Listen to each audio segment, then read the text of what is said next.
میگویم من ریش دارم، در مسکو قرار دارم، همسرم فقط جنگ میکند که ریشم رو تراشم. وای در تاجیکستان است. آیا من ریشم رو تراشم گناهکار میشم؟ بله، تراشیدن ریش گناه است، حرام است.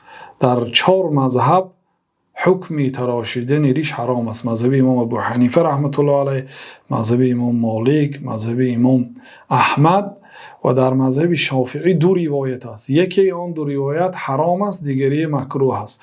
یعنی به هر حال امام شافعی هم در یک روایت به جمهور علما موافقت کرده. میشه گفت که این مذهبی 4 مذهب است که تراشیدن ریش حرام است. حضرت عایشه رضی الله عنها وقتی که سوگند یاد میکردن میگفتن که والذی جمل الرجال باللحى، قسم با آن ذاتی که مردها را با ریش زینت داده است. و پیامبر صلی الله علیه و سلم در یک حدیث لعنت کردن آن مردهایی که خود را به زنها تشبیه میکنند، مانند میکنند. الله تعالی به زنها ریش نداده است.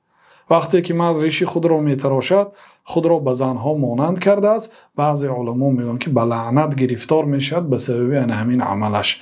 والله اعلم. در همین قدر کفایتی میکنیم. و صلی الله و سلم علی نبینا محمد و علی آله و صحبه اجمعین.